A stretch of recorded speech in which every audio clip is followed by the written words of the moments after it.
Hello, everyone. So my name is Laurent Querel. I'm a staff engineer at F5. And I am also a maintainer of multiple projects inside the OpenTelemetry project. So the first one is Otel Weaver.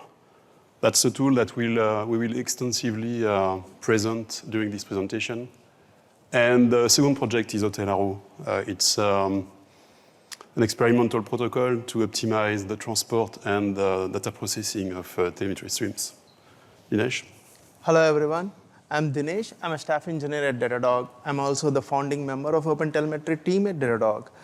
Our team works with both Otel community and internal teams at Datadog to ensure that customers using OpenTelemetry have an excellent product experience.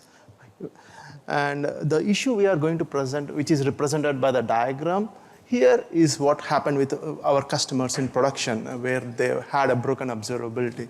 And we'll go into this incident much more detail. The incident actually motivated us to solve the problem in a generic fashion, and the solution we are going to present is what we are building within the community. Thank you, Dinesh. So let me spend a little bit of time on this first diagram. So we are, I think, all using CI/CD pipelines to deploy automatically and in a controlled way new version of applications. So we have some ways to make sure or to reduce the risk of deploying something that will break right away. But what is usually missing is a set of control to make sure that your observability backend, your observability stack is not, will not break indirectly, or will, because maybe sometimes you have a renaming for a metric, you have a new set of attributes or some attributes that disappear from a specific metric, and the existing dashboard, the existing alerts or queries will no longer work as expected or will no longer work at all. So the goal of this presentation is to try to fix that with a set of toolings and convention that we define inside the OpenTelemetry project. So let's start with, for people that are not entirely familiar with OpenTelemetry, let's start with a quick introduction to this project. So it's the second CNCF project. It's a vendor-neutral open source observability framework. And there are multiple components inside this framework. So we have instrumentation systems, also named client SDKs in multiple languages. And we have a component named OpenTelemetry Collector. And this, let's say, telemetry gateway is basically a solution to connect complex systems that are observed with a set of observability backends that you can run for your infrastructure. So something very common, you have multiple microservices and possibly with different type of instrumentation. If you are lucky, you have only OpenTelemetry, or if you have some kind of legacy microservices, maybe they are using some other solution. So the first benefits of the collector is to do some adaptation in terms of data model and protocol. And the collector then will be able to send this unified representation of telemetry signals to various types of observability backends. So the first benefit of OpenTelemetry is to make sure that you adapt, you collect everything from any source. You can unify the telemetry data model and do some data processing on top of it, and you route that to the proper telemetry backend. So we also have a second important project named Semantic Conventions. And the purpose of this project is to define common set of attributes and signals. By signal, I mean metrics, events, logs, and traces. And the goal of this second project, Semantic Convention, is to simplify the operation, to make sure that across the various the various teams that are responsible to implement and design those services, we are making sure that people are using the same semantic convention, the same name for a metric, the same name for an attribute, in order to avoid a lot of complexities on the backend side for the SREs or anyone that want to use the telemetry information. It's very common to see someone in some specific team name a metric, let's say HTTP underscore, I don't know, HTTP request time with underscore, and another one with http.request.time. That's relatively common. So how to solve this kind of problem? That's the purpose of a set of tools and technology that we are implementing inside the OpenTelemetry project. So the first element for that is what we name the Otel Semantic Convention registry. Registry means it's a catalog. And in fact, it's an open catalog that is maintained by multiple special interest groups. So we have 9 of them, and they are defining telemetry definitions. And the goal here is to ensure consistency and interoperability across observability tools. So making sure that we provide, we see on the right, the definition of a metric. And so there is a name, there is a description, there is a unit, there is a set of attributes, and it's also coming with the specification of the instrument. What kind of metric are we reporting? So this catalog, this open catalog, is a collection of those definitions for metrics, for events, for span. And the goal here is to let people, the various service and the various team implementing them, to adopt those semantic conventions in order to reduce the risk of having some divergence in the naming of those signals. So it's not coming without challenges. So we have, like you see, we have 9 special interest groups. They are all working independently. And they are currently producing something like 900 attributes and signals that are organized in 74 domains. And that's increasing in terms of size every day. So the goal is how can we help those teams to maintain that in an automated way, in a secure way. And we will see also that the various automation and tools that we will put in place there to solve this specific problem could also be used by any enterprise, any vendor, to create their own custom semantic convention catalog.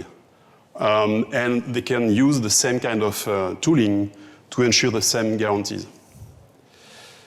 So what we experience, and probably what you also experience in production on your side, that's a typical set of issues. You are deploying a new version of a software, and it's working well, but the instrumentation was in fact not exactly as expected, and you break some alert and dashboard. It's not necessarily super easy to notice right away. Another set of issues that I mentioned that before, we have teams using slightly different version of the name to represent the same concept, the same metric, the same attribute. How to make sure that people are converging in the same direction. We talk also about the lack of documentation, or documentation that was not necessarily super accurate.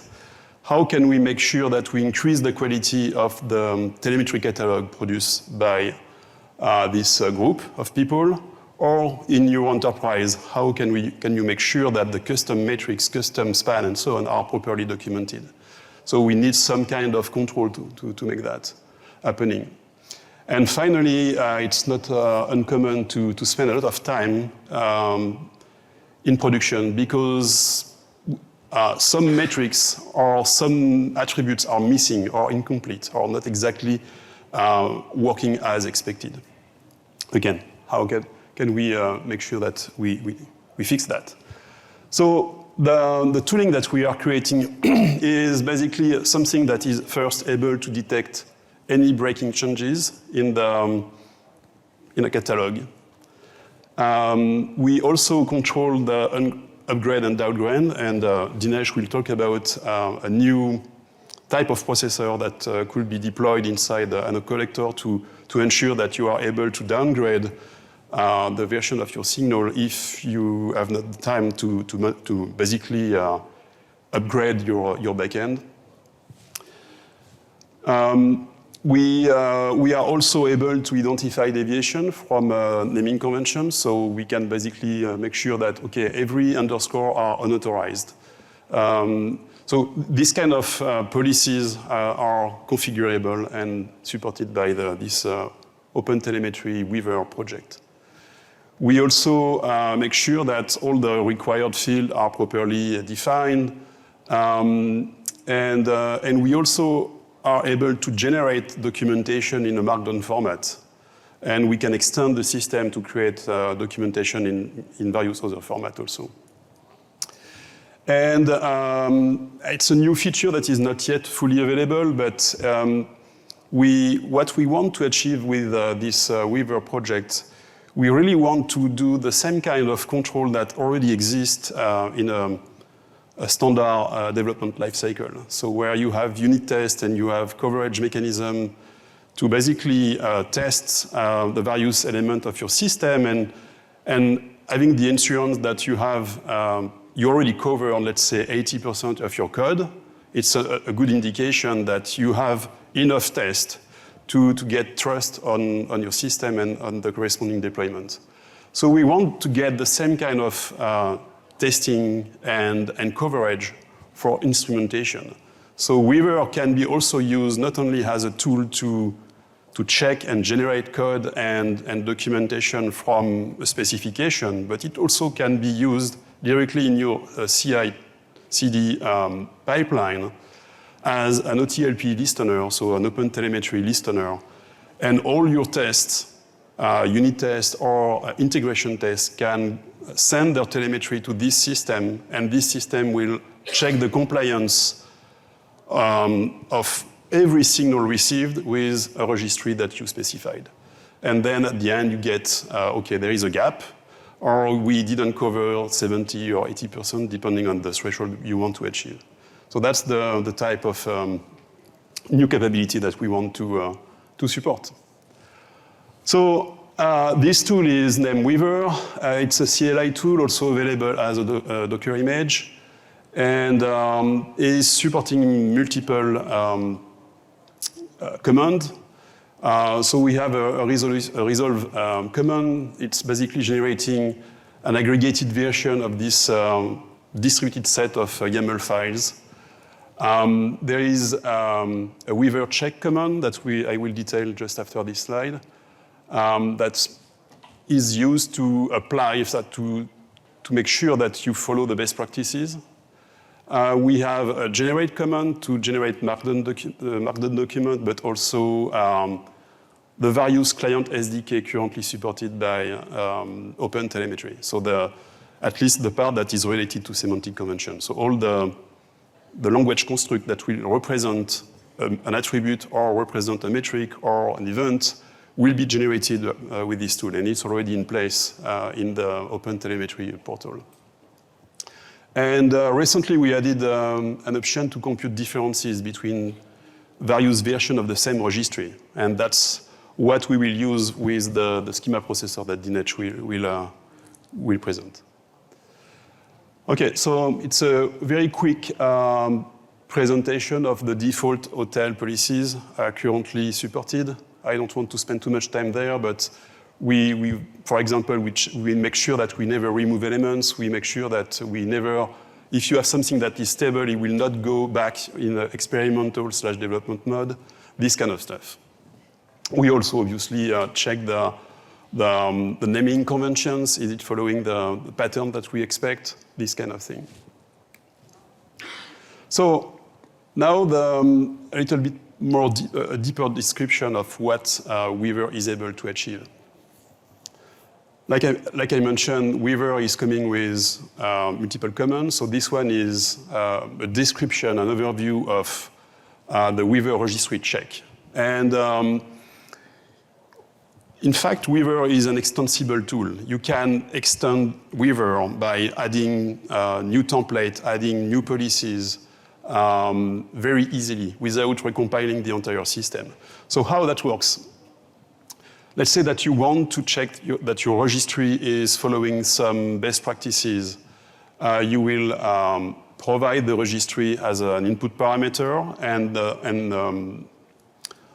this registry will follow various steps. So on the top of this diagram, we will apply what we name before resolution policies, and then we will resolve the registry. The registry means that we basically, all the references, all the extension mechanism are resolved. And at the end of this process, we end up with a single massive registry where everything is properly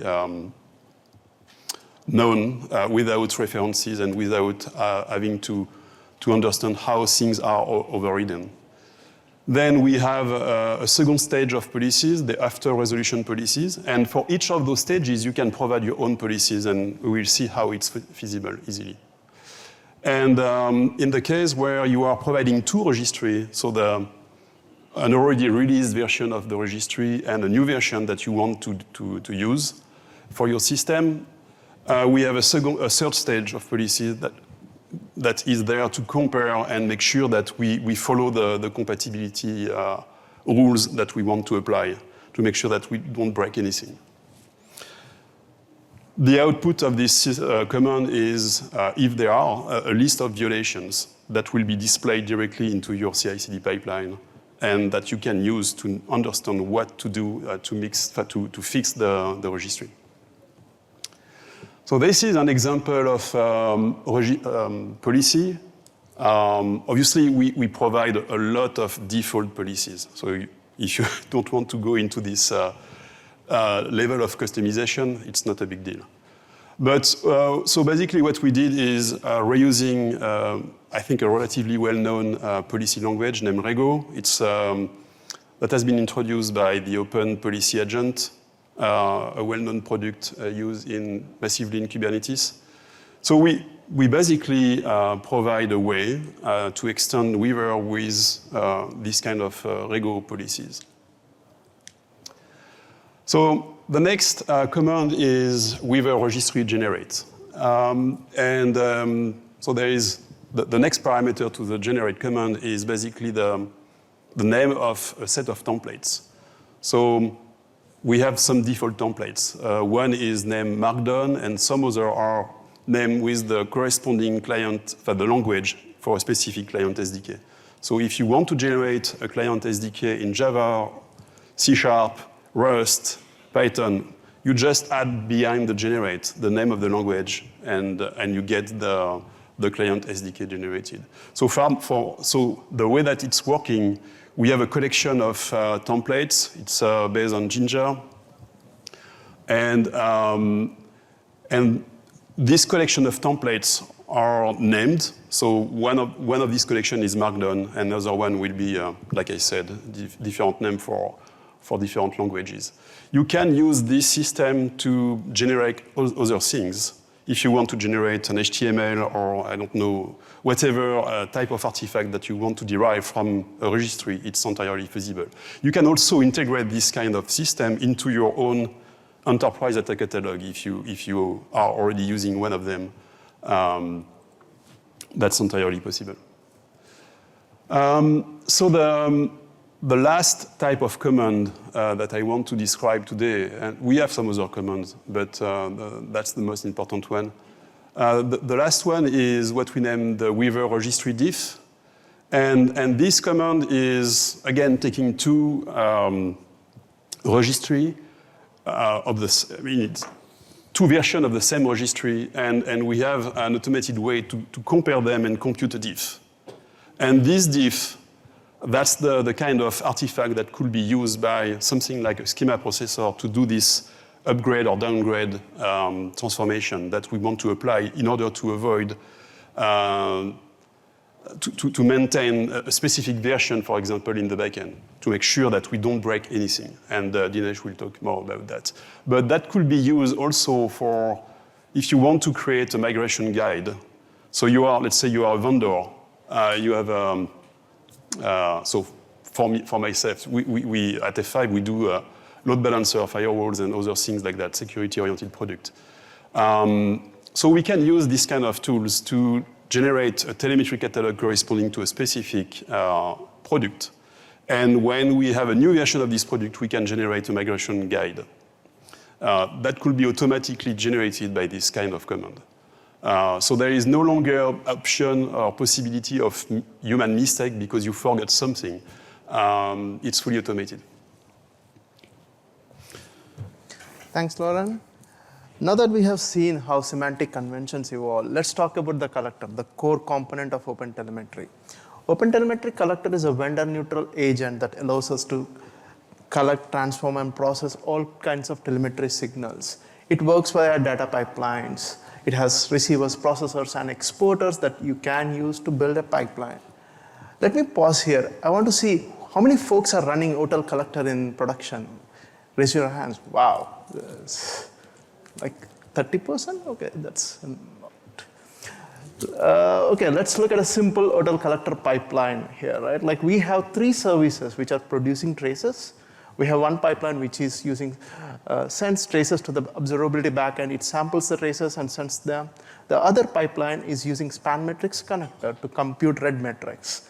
And it is sending to the backend as well. We use this setup so that we can compute red metrics on unsampled data. You want to know the request per second without sampling in place.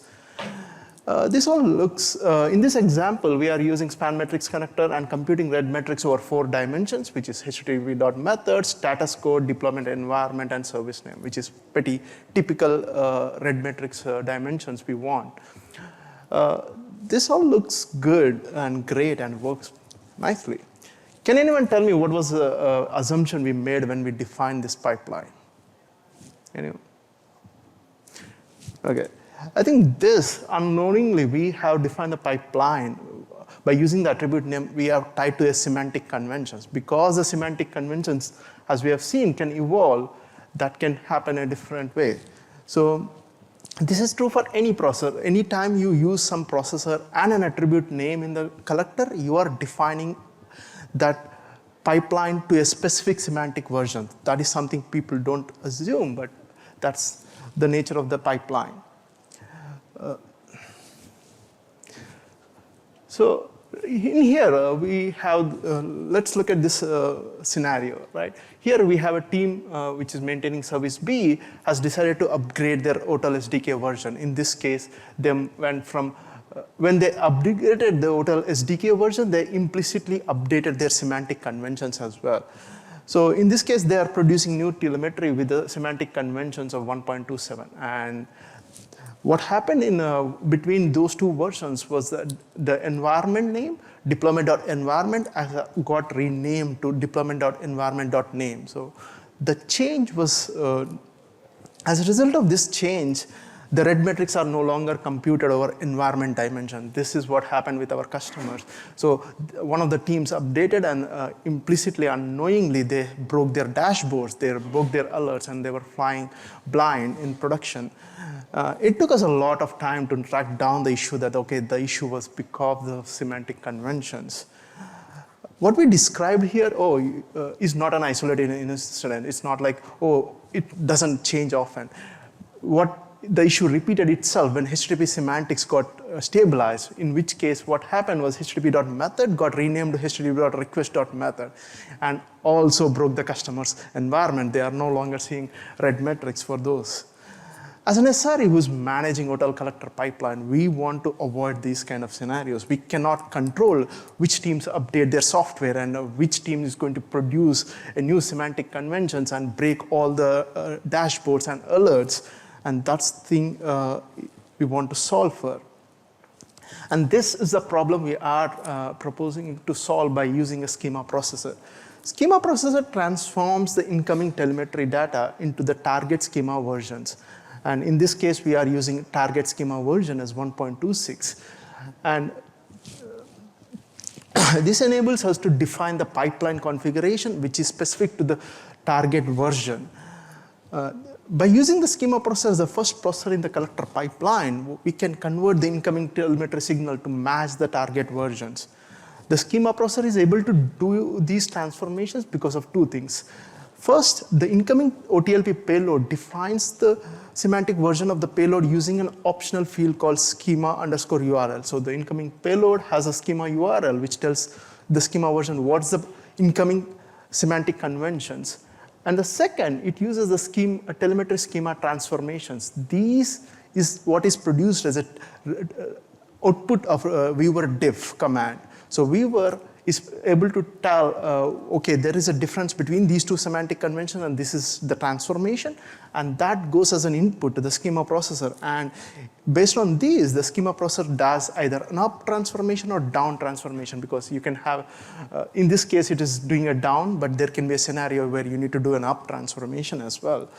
So that, by transforming the data at the very start of the pipeline, we are able to protect all the telemetry that is processing beyond the schema processor. And this means the individual services and the collector setup and the telemetry setup are now decoupled. The tight coupling which was previously present is no longer present.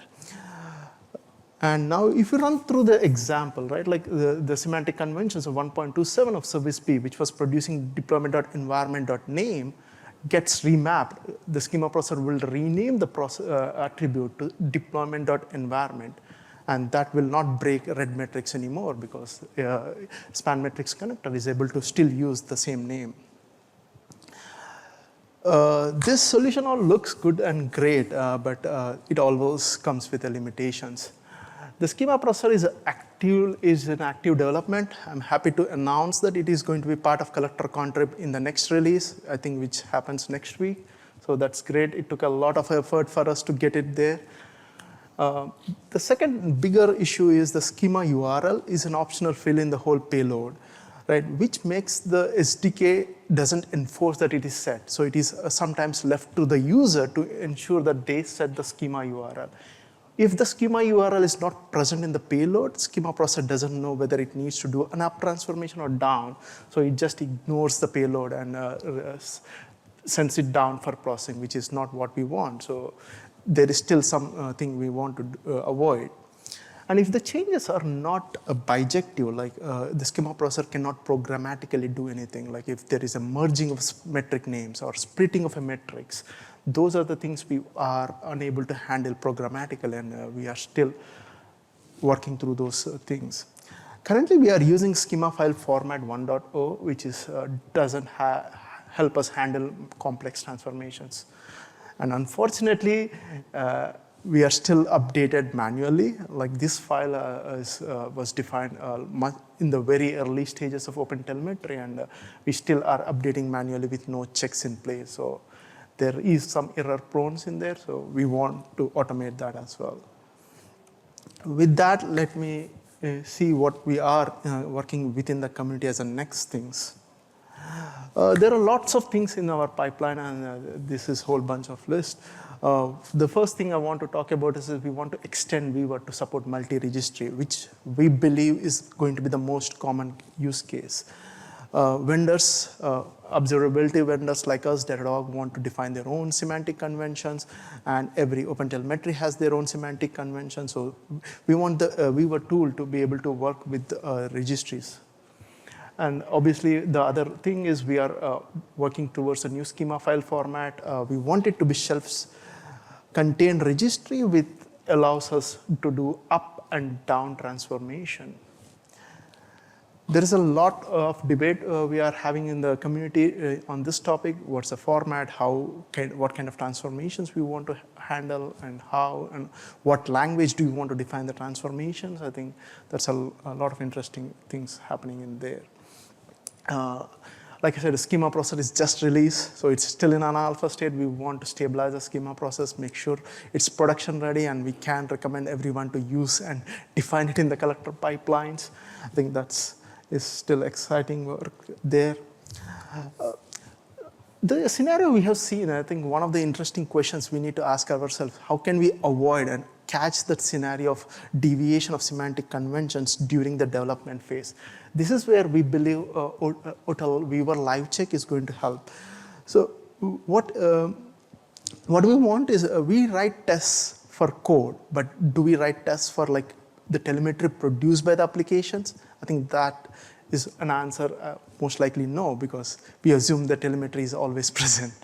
So this is something we want to encourage everyone to think about schema-first approach, where people write tests for the telemetry as well. Like you define what kind of a telemetry your application is producing, and then use Weaver to do like a test and a compliance test against that. So you can write a unit test, feed the unit test into the Weaver, and Weaver is going to produce whether the output of the test is compliant with the registry, is it missing something or anything else. One thing I skipped over, which was type-safe client SDKs. We are thinking in the same terms as like protobuf, where we want to get the attributes and everything, client type-safe SDK, so that people know what type each attribute is. Right now, it's any string, and there is no attribute. So people do not know whether duration is like milliseconds or seconds, or is it a string or is it a number? Like it's something missing, and we want to avoid those kind of scenarios and not leave it to guesswork. Like I said, I want to encourage everyone to be part of this journey. We are in a very early stages of this journey. The community, we are working through a lot of these discussions and issues. And I have linked the 2 Slack channels, which are most, where we are currently actively, and all the GitHub repos. I would love if you can come up and do some testing of our tools, give us feedback in terms of bugs or feature requests, how can we help to reduce your own daily work life? With that, I will conclude, and thanks for your attention. Any questions?